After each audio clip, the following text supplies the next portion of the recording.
Creo que una cosa que he aprendido es a intentar siempre ponerme en los zapatos del otro, en el lugar del otro. Eso lo hago muy consciente diariamente. Esta es una serie de podcast producida por la Cruz Roja Colombiana, Seccional Antioquia, financiada por la Cruz Roja Colombiana. Este contenido de audio tiene como objetivo la construcción de conocimiento, movilizados por el aprendizaje y para la reflexión. El contenido es de libre distribución y no representa una posición de la Cruz Roja Colombiana, sino la postura académica e investigativa de quienes participaron en esta serie. Desde los principios de la institución no tomamos parte, somos neutrales e imparciales. Cruz Roja Colombiana Seccional Antioquia presenta la serie de podcast Caminos hacia la construcción de paz, memorias, verdad y no repetición. En este episodio de la serie Caminos hacia la construcción de paz, memorias, verdad y no repetición, estaremos respondiendo la pregunta ¿por qué la verdad aporta a la no repetición del conflicto armado? Exploraremos el corazón del sistema integral de verdad, justicia, reparación y no repetición, que es la Comisión de la Verdad, la cual responde a una verdad dolorosa pero necesaria, sin condiciones ni negociaciones. Para esta reflexión nos acompaña Marta Inés Villa Martínez. Ella es historiadora de la Universidad Nacional de Colombia y magíster en Cultura de las Metrópolis de la Politécnica de Cataluña. Fue directora e investigadora de la Corporación Región en temas relacionados con políticas urbanas, violencias, migraciones y memorias. Coordinó varios informes sobre memoria histórica en Antioquia con el Centro Nacional de Memoria Histórica en los municipios de San Carlos, Granada y la Comuna 13 de la ciudad de Medellín, siendo el último informe de estos Memorias de una guerra urbana, Medellín, basta ya. Actualmente es la coordinadora territorial de la Comisión de la Verdad en Antioquia. ¿Y quien les habla? Carmen Juliet Quintero, comunicadora de la Cruz Roja Colombiana, Seccional Antioquia. Hablemos de memorias, verdad y no repetición es el tema que nos convoca hoy en la serie Caminos hacia la construcción de paz, memorias, verdad y no repetición. Marta, la palabra verdad por estos días hace eco en Colombia y podríamos decir que es el centro de la esperanza del país. Hablemos sobre la diferencia entre verdad y memoria. Digamos con una frase, no se puede construir verdad sin memoria. No hay verdad sin memoria. Pero la verdad requiere algo más que la memoria. Esto quiere decir que una fuente muy importante de la construcción de verdad es la memoria de lo que ha sucedido en el país. Una memoria que se traduce en relatos, que se traduce en representaciones, que digamos en palabras sencillas, cuando hablamos de memoria hablamos de la huella que ha dejado el conflicto armado en las personas, en los territorios, en las poblaciones. Entonces hablamos de la manera como la gente relata eso que sucedió.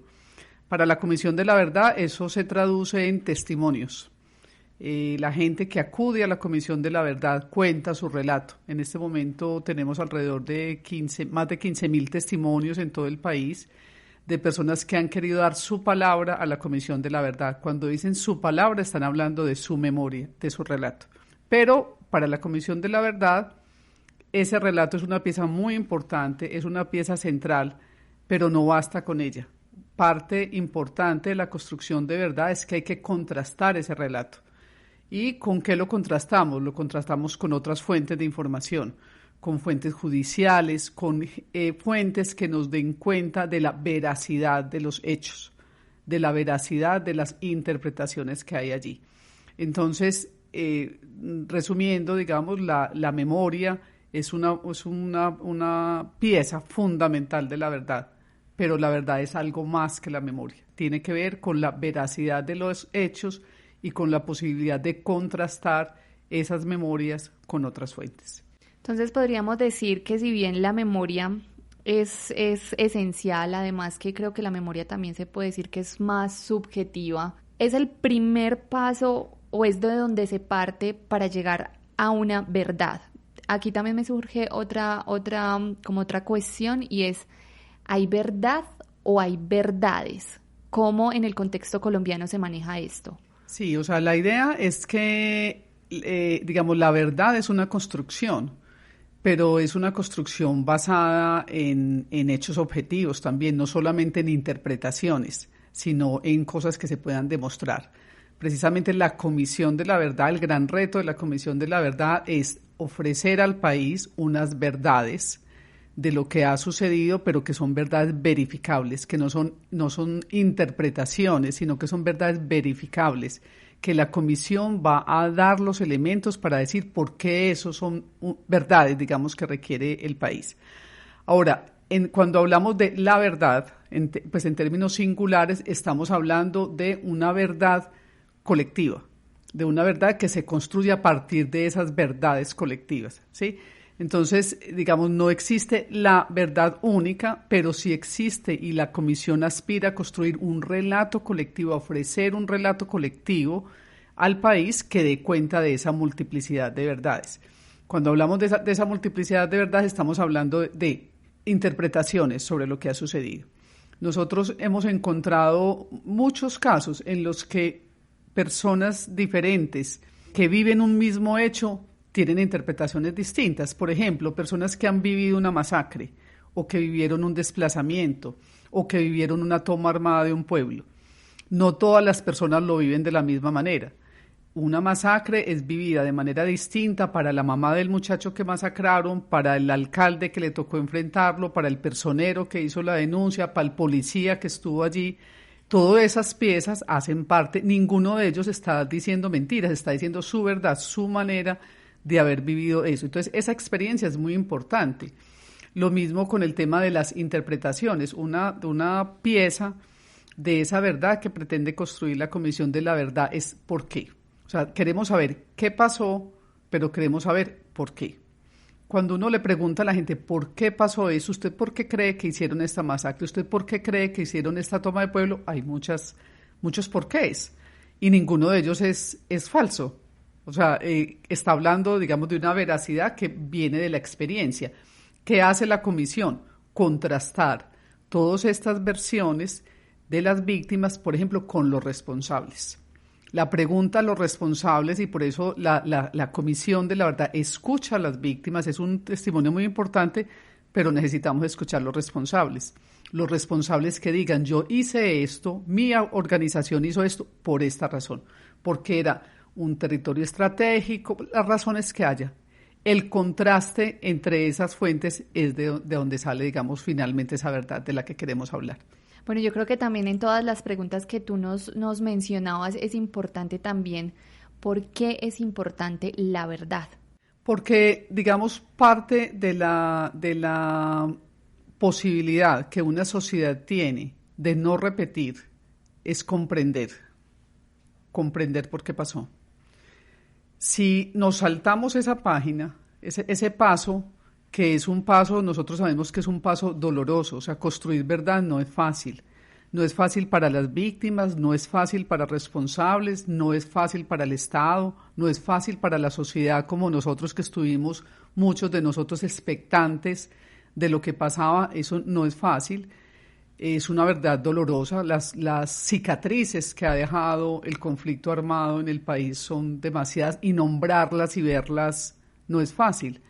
Pero no se puede avanzar, especialmente en una perspectiva de no repetición, si no sabemos por qué. O sea, si no sabemos por qué un conflicto armado como el de Colombia ha persistido durante décadas, si no sabemos por qué un conflicto armado como este ha producido esa cantidad de víctimas que ha producido, si no sabemos dónde están las responsabilidades colectivas de los actores armados, pero también de otros sectores de la sociedad, sectores asociados con la política, con la economía, con el Estado. Si no sabemos eso, difícilmente vamos a poder extraer, digamos, como las lecciones que requerimos como sociedad. Entonces, digamos, el tema de para qué es necesaria la verdad es porque necesitamos reconocer esto como parte de esta historia colectiva.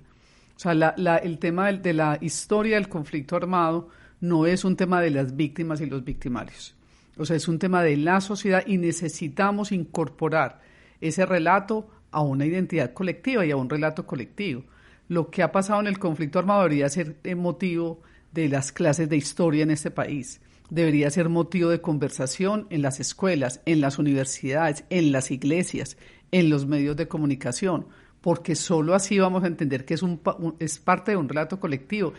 Quienes han hecho la guerra no son extraterrestres, no son por allá, son producto de esta sociedad. Nosotros fuimos los que producimos esta guerra, entonces necesitamos devolvernos la pregunta de qué pasó y por qué pasó, para que no se vuelva a repetir algo como lo que ha sucedido, tan lamentable y tan doloroso para este país.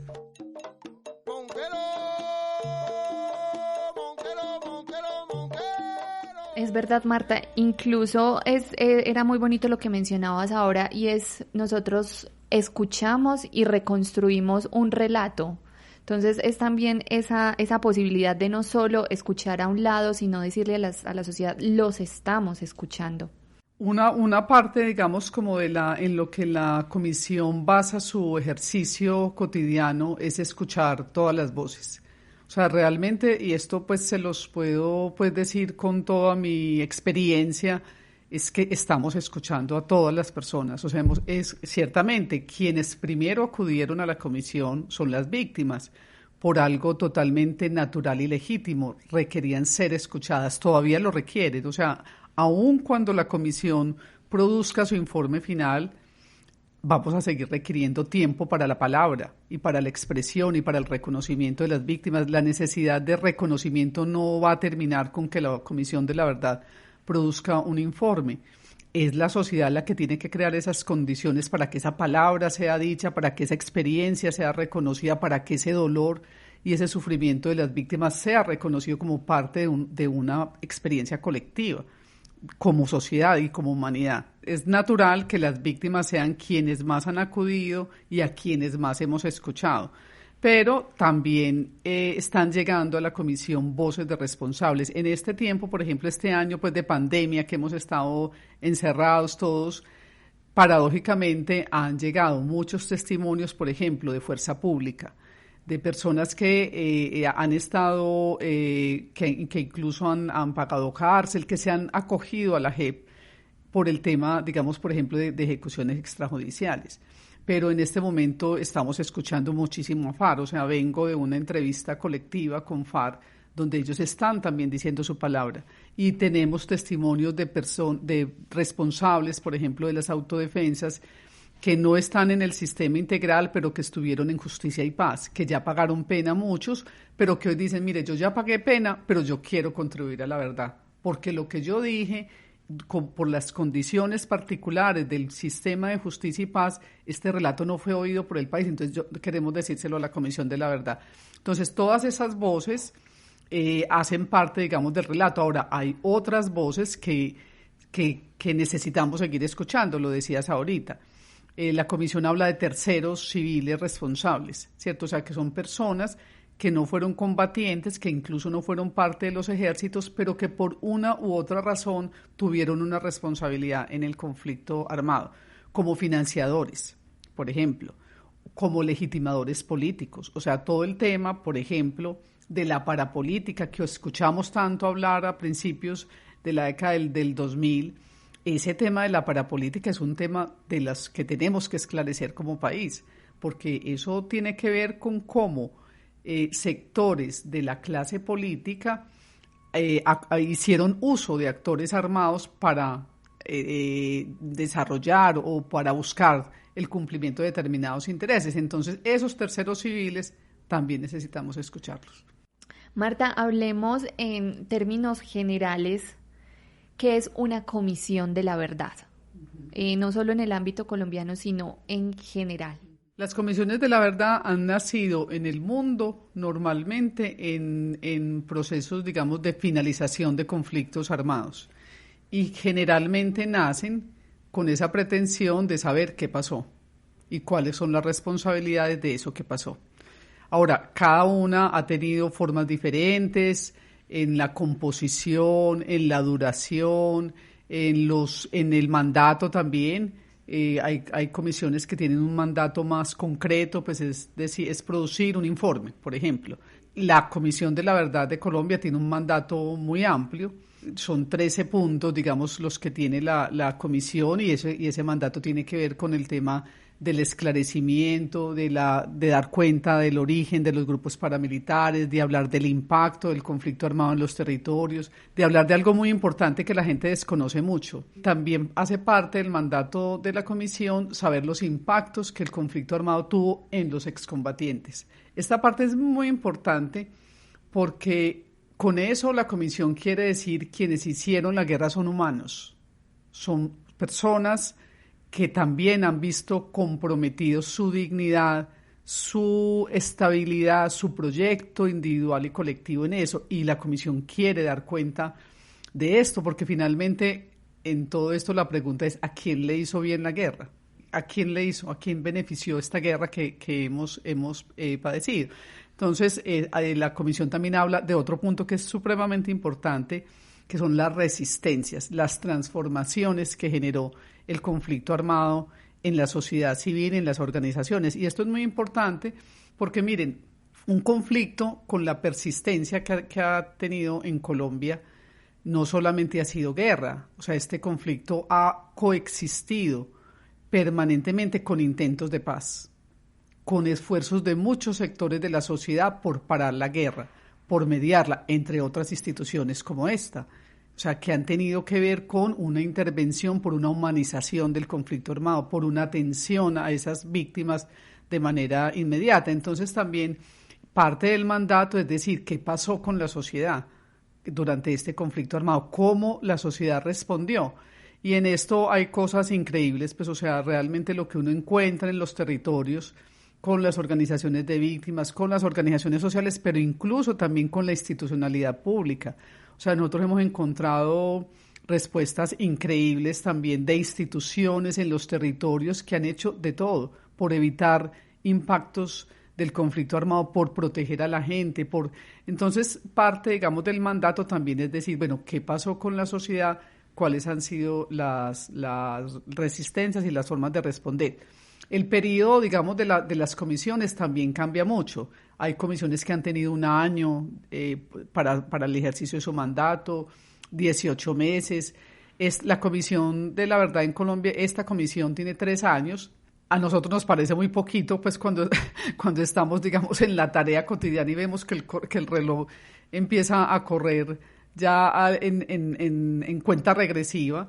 Pero realmente es una de las comisiones en el mundo que más tiempo tuvo, 3 años, para construir ese relato. Y entonces, bueno, hay variaciones en la composición, en el mandato, pero finalmente, pues, para concluir, diría que las comisiones de la verdad tienen en común 2 cosas. 1, esclarecer lo que pasó en el pasado, en términos de pasado, y plantear unas recomendaciones, unas perspectivas a futuro, es decir, las comisiones se crean en unos procesos de transiciones de la sociedad que permitan que eso que diga la Comisión de la Verdad esclarezca el pasado, pero sirva para transitar hacia un futuro que normalmente es pensado como un futuro de paz, de reconciliación, de convivencia. Marta, es pertinente también conocer esa diferencia entre la Comisión de la Verdad y la Justicia Especial para la Paz. El punto 5 del acuerdo de paz es el punto referido a las víctimas, es el que pone en el centro del acuerdo las víctimas. Ese punto 5 crea el sistema integral para la verdad, la justicia, la reparación y la no repetición. Es una sigla muy larga, pero es el sistema, digamos, que crea. Entonces crea 3 instituciones. Una, la Jurisdicción Especial para la Paz, la JEP. ¿Cuál es la función de la JEP? Tiene una función judicial.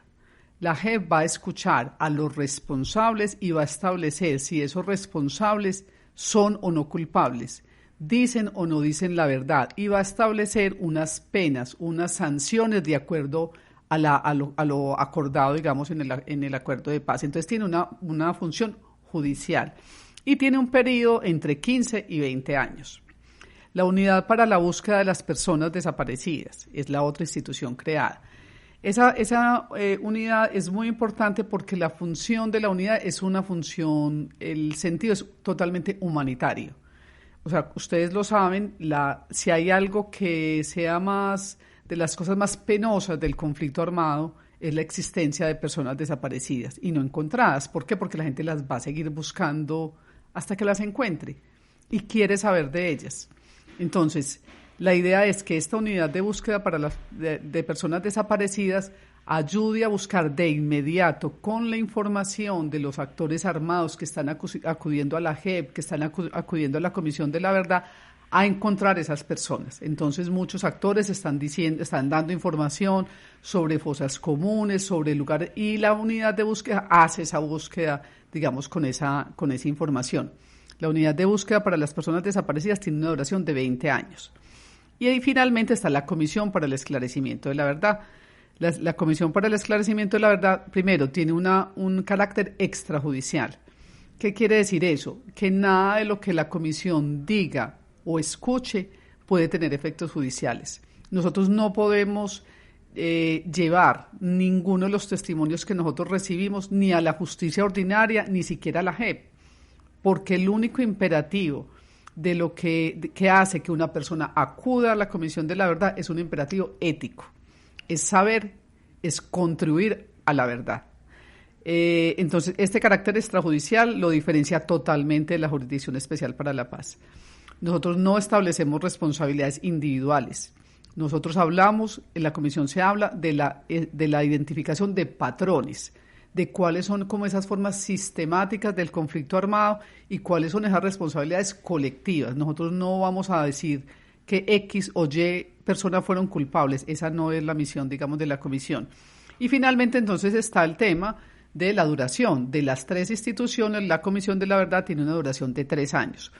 ¿Por qué esa diferencia, digamos, en la duración? Porque se supone que lo que la Comisión de la Verdad va a decir en el informe final es, mire, estos son los patrones de lo que sucedió, este es el relato de lo que pasó, de por qué pasó, y va a hacer unas recomendaciones a la sociedad y al sistema para que esas recomendaciones sean implementadas. Entonces se supone que la Jurisdicción Especial para la Paz, la Unidad de Búsqueda de Personas Desaparecidas, recibirá también las recomendaciones y la lectura que hace la Comisión de la Verdad para seguir implementando su mandato. Marta, como país, ¿qué necesitamos hacer para prepararnos para escuchar esa verdad? Porque yo creo que sin duda va a ser una verdad que es dolorosa incluso desde ya, pero que va a seguir quizás doliendo, pero que es absolutamente necesaria. Desde tu posición también, como ese consejo o esa petición para nosotros como sociedad civil.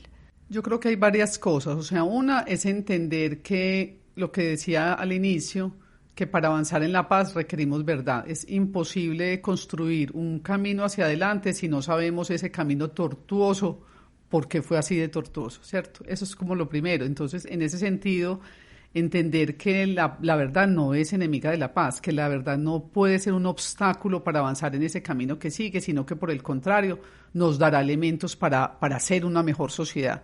Eso en primer lugar.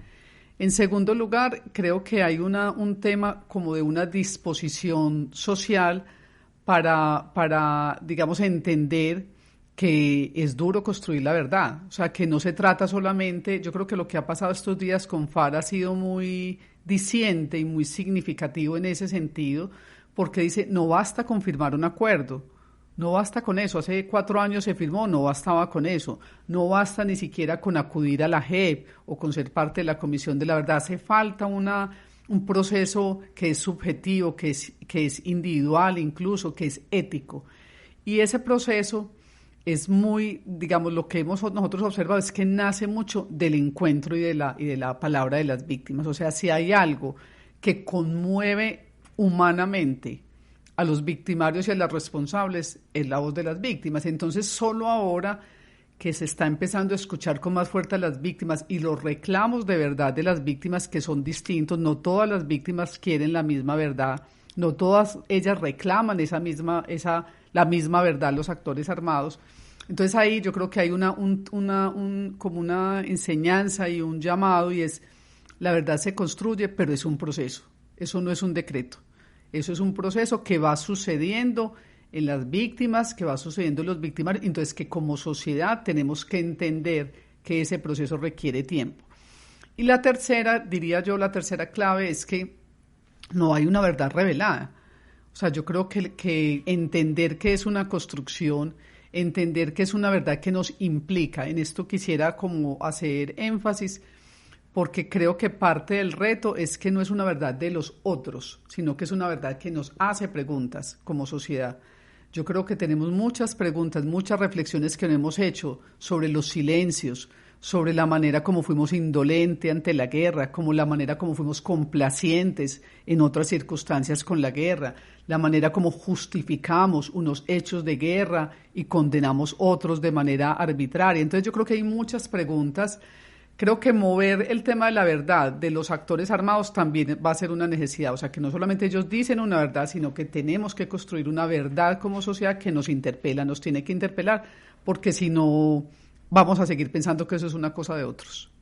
Además, ahí yo creo que cabe decir que es una visión comprensiva del conflicto. O sea, no es como una visión solo hacia una parte, sino que es como ampliemos el panorama, también escuchémonos, también es la invitación a cuestionarnos, así no estés declarando ante la Comisión de la Verdad, sí. Pues también como sociedad tenemos que empezar a hacer esos ejercicios y todas esas preguntas que tú nos mencionabas.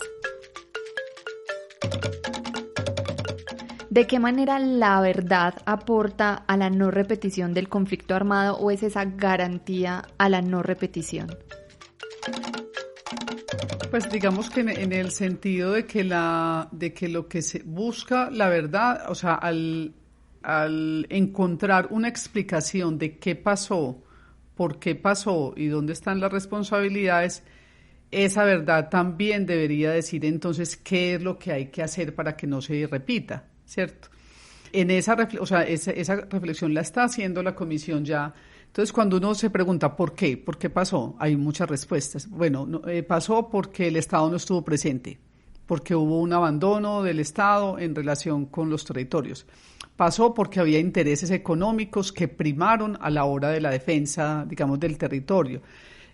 Pasó porque hubo alianzas entre diferentes sectores para usufructuarse económicamente de eso. Pasó porque los Estados Unidos tenían un interés en que en Colombia pasaran unas cosas, digamos, en el marco de América Latina. Entonces, todos esos por qué pasó nos tienen que decir y qué hacemos para que no vuelva a pasar, ¿cierto? Entonces, la garantía de no repetición tiene que ver con la necesidad de que como sociedad aprendamos la lección. No va a ser suficiente con que la comisión lo diga. O sea, realmente, la comisión entregará su informe en noviembre del 2021. Estamos haciendo muchas cosas con los territorios, con la población, con las organizaciones, es decir, ya están pasando cosas. Lo más importante de la comisión, seguramente lo más visible va a ser el informe, pero ya la comisión está generando muchos espacios de escucha, de reconocimiento, de encuentro entre actores, y realmente eso es lo que le pertenece a la sociedad. O sea, cuando la comisión entregue el informe final, lo que nosotros aspiramos es que haya una sociedad que sea capaz de hacer estas reflexiones que hemos estado haciendo. ¿Qué me corresponde hacer? Que haya una sociedad que diga, mire, frente a estas acciones de garantías de no repetición, a mí me corresponde esta. A la institucionalidad le corresponde esto. A la sociedad civil le corresponde eso. A la fuerza pública le corresponde esto.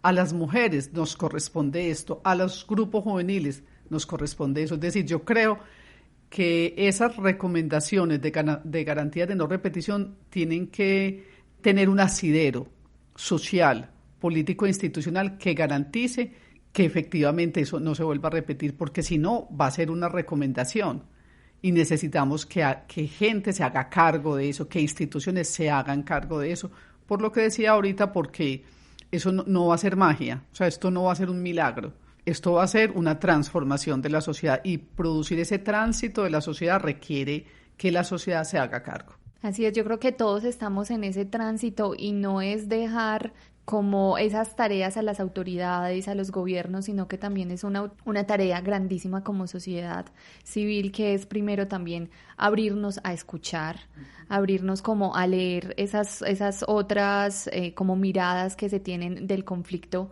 para también después empezar a decir, bueno, mi labor como persona es hacer esto, o es seguir construyendo un país en paz de esta forma. Ahorita mencionabas que la Comisión de la Verdad está haciendo ya unos ejercicios, lleva haciendo largo tiempo unos ejercicios. ¿Hay alguna diferencia entre esos ejercicios para construir memoria y los ejercicios que se hacen para construir verdad? Pues lo decía ahorita, o sea, los ejercicios de memoria normalmente llevan como al reconocimiento, digamos, del testimonio, de la palabra y de la escucha, y eso es muy importante, o sea, es esencial. O sea, María Teresa Uribe, una socióloga de aquí de Antioquia, decía una cosa que siempre me gusta recordar, porque ella decía, mire, las víctimas quieren hablar, o sea, realmente ellas siempre han querido hablar, siempre han querido decirnos, lo que no tenemos es una sociedad que sea capaz de escuchar. Pues la pregunta que nos tenemos que hacer es, ellas quieren hablar, pero nosotros las queremos escuchar, nosotras queremos creerles, nosotros queremos ponernos en su lugar, ¿cierto? Entonces, ese testimonio, esa memoria es muy importante, pero siempre y cuando haya un espacio con dignidad, un espacio público que reconozca que ese testimonio de esa víctima hace parte de un relato colectivo, que esa pérdida, ese sufrimiento de esa persona nos daña como sociedad, nos ha dañado como sociedad. Entonces, eso es como el primer elemento. Yo les decía ahorita también del contraste. El quid, digamos, del asunto entre memoria y verdad está en acudir a otras fuentes y en contrastar y en triangular, ¿sí? En términos, pues, investigativos, es la triangulación y la contrastación es lo que nos permite que ese testimonio pueda ser puesto al lado de este y de este dato, de este hecho, y eso nos dé, digamos, una verdad colectiva. La comisión no busca casos individuales ni casos personales, que eso es muy bonito porque eso nosotros se lo advertimos a las personas y sin embargo, como les decía ahorita, pues van más de 15,000 testimonios de personas que saben que no están resolviendo nada individualmente. Nada, o sea, eso no les va a generar ningún beneficio excepto contribuir a una verdad para el país. Porque lo que la Comisión busca es una verdad colectiva, es el establecimiento de unos patrones colectivos que nos permitan entender toda la dinámica del conflicto, de unas responsabilidades colectivas que permitan decir, mire, esto pasó por esto, y aquí están esas responsabilidades colectivas. Entonces, lo que va de la memoria a la verdad es el reconocimiento de que esta memoria individual hace parte de una memoria colectiva, que no es un relato individual, sino que hace parte de una memoria colectiva enmarcada en un contexto, en unas dinámicas territoriales, en unas acciones de diferentes actores sociales, políticos, armados. Y el otro elemento es el contraste de ese testimonio con otras fuentes, con otras voces, incluyendo la de los responsables. Es muy importante que entendamos que esta verdad se construye también con la voz de los responsables. No es solamente una verdad de las víctimas, siendo el centro de este ejercicio. Es muy importante escuchar a los responsables y es muy importante escuchar a la sociedad que no fue responsable directa, pero que fue testigo o que tuvo algún lugar en esta historia. Entonces, todas esas voces son lo que está en ese intersticio, digamos, entre el testimonio, esa memoria y la construcción de esa verdad. Marta, como Comisión de la Verdad, yo he visto que ustedes hacen un ejercicio, Mi Verdad Es, y entonces es como la respuesta a esas preguntas de qué les ocurrió, cómo lo han superado y por qué es importante la verdad, pero es desde un relato individual. Claro, es que la experiencia es siempre individual, o sea, la experiencia es lo que pasa por mi cuerpo, es lo que pasa por mi mente y por mi ámbito inmediato, si bien lo que sucede, por ejemplo, cuando nosotros hacemos los talleres con víctimas, que son talleres de memoria, lo que sucede en un taller es que mi relato, al ponerse al lado de los otros, se convierte en un relato colectivo o se relativiza.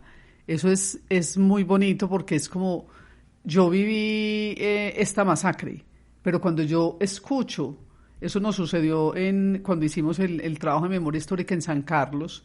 En San Carlos ocurrieron alrededor más de 33 masacres, pero las personas vivían su propia tragedia. O sea, yo viví, fue que a mi papá lo mataron o que mataron a toda mi familia y ya, y mi dolor está ahí. Pero cuando yo voy a un taller y escucho que estas otras personas vivieron 1, 2, 3, como que digo, pues mi dolor es muy grande, pero aquí hay un dolor superlativo que es un dolor colectivo, ¿cierto? Entonces, digamos, esa dimensión, o sea, parte de una experiencia, parte de la vivencia individual, pero la idea también es que se pueda construir un relato colectivo, pues allí. Entonces, cuando decimos, mi verdad es que así como hay esa verdad, hay cientos, y también, digamos, el propósito es poder construir una empatía, aún desde mi condición, o no desde mi condición, desde mi experiencia como víctima, yo puedo construir una empatía frente al dolor de los otros y al sufrimiento de los otros. Por ejemplo, aquí pasa mucho esto con las víctimas que son víctimas de actores distintos, víctimas de la guerrilla, por ejemplo, o de las guerrillas, y víctimas de los paramilitares, y víctimas de la fuerza pública. ¿Cómo entender qué hay de común en eso? Porque las víctimas de las guerrillas pues odian a las FARC, o odian al ELN, a las guerrillas, pero las de la fuerza pública dicen mi enemigo, o a quien yo le reclamo es al Estado, ¿cierto? Entonces, ¿cómo, digamos, entender que más acá, digamos, del responsable hay un sufrimiento común y hay una necesidad común de verdad, que es saber qué pasó y por qué pasó, independiente de quién haya sido el responsable? Así, esos responsables sean legítimamente una manera de la gente juntarse. O sea, yo creo que cuando las víctimas se juntan, como las víctimas de las FARC, o las víctimas del secuestro, las víctimas del paramilitarismo, es legítimo. Son maneras, digamos, de juntarse y de juntar fuerzas, de hacer una acción colectiva.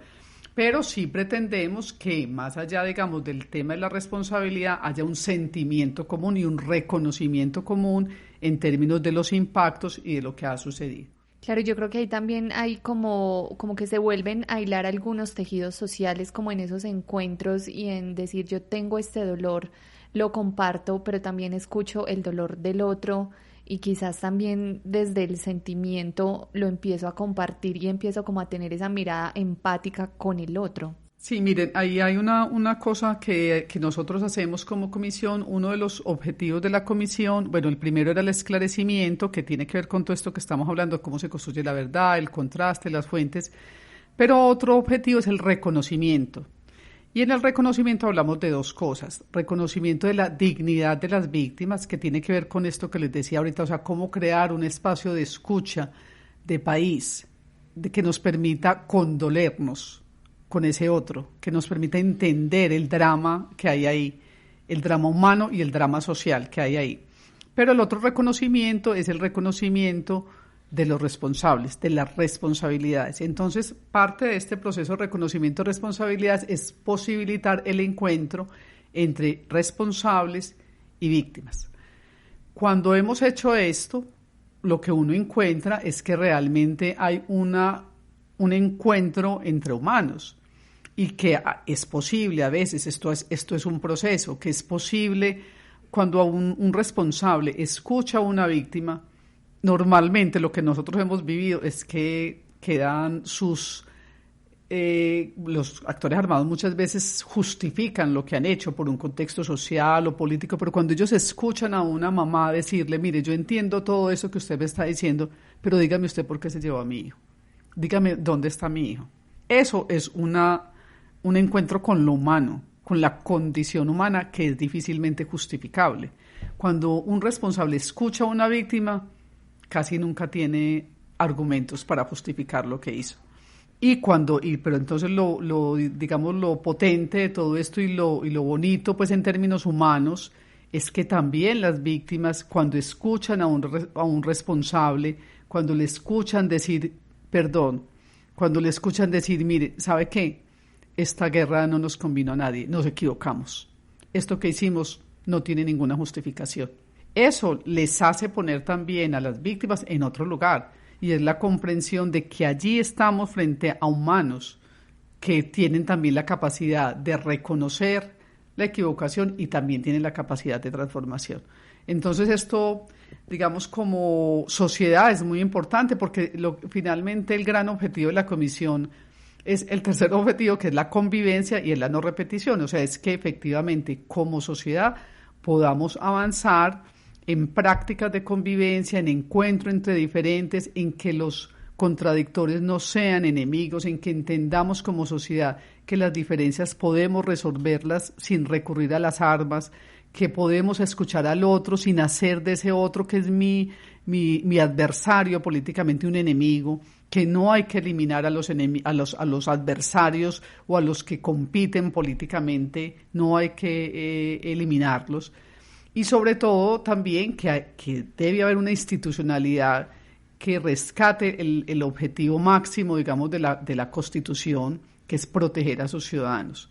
O sea, si volvemos a esos puntos que son como tan básicos, digamos, de la sociedad, quizás seamos capaces de avanzar en el sentido, digamos, de la convivencia y en esa perspectiva de no repetición, que finalmente nos hace una pregunta y es: ¿cómo nos reconciliamos como sociedad con esta historia vivida? Esta historia no la podemos negar, por eso no se puede pasar la página sin nombrarla. Esta historia nos pertenece, es horrible, muy maluca. Pues era mejor que no la viviéramos con toda seguridad, pero la vivimos y pasó, y no la podemos ya negar. Entonces, lo que necesitamos es nombrarlo, narrarlo, expresarlo, compartirlo para poder avanzar en ese camino de la no repetición y de la reconciliación. Ya la tierra está esperando que la vayamos a trabajar. Marta, teniendo en cuenta que este podcast lo escucharán diferentes personas, nos gustaría cerrar con una reflexión que nos invite como sociedad a comprometernos con la construcción de paz. Mi invitación es, la paz no es un asunto de los otros, no es un asunto de quienes han estado involucrados directamente en la guerra. Creo que la paz tiene que ver con una manera de relacionarnos, con una manera de ejercer la política, con una manera de ser solidarios con el otro, con una manera de cuidar el medio ambiente. O sea, se ha hablado mucho, digamos, de que el acuerdo de paz era como, digamos, un acuerdo sobre mínimos que tenían que ver con desarmémonos para que podamos avanzar en unas reivindicaciones sociales que tienen que ver con el tema agrario, con el tema de participación, con el tema de víctimas. Y, digamos, esa ruta sigue siendo vigente, pero eso no impide o no evita que como sociedad tengamos que avanzar en esa construcción de paz, en eso que muchos han llamado esa cultura de paz, que tiene que ver con la vivencia de la paz y con la construcción de paz en la pregunta que me hacías al inicio, que es desde lo cotidiano. ¿Cómo yo construyo paz en mi familia, con mi vecindario, con mis amigos? ¿Cómo yo soy más consciente de la manera como yo miro al adversario o a quien yo no comparto las ideas políticas, por ejemplo? Se viene una época muy difícil para Colombia, que va a ser el debate electoral del 2021, y ahí yo creo que nos tenemos que hacer la pregunta es cómo como sociedad enfrentamos un debate electoral sin que eso nos lleve a querer matarnos en la discusión y a eliminar al oponente. Creo que esa va a ser un trabajo muy importante que tendremos que hacer como sociedad. Cruz Roja Colombiana Seccional Antioquia presentó la serie de podcast Caminos hacia la construcción de paz, memorias, verdad y no repetición.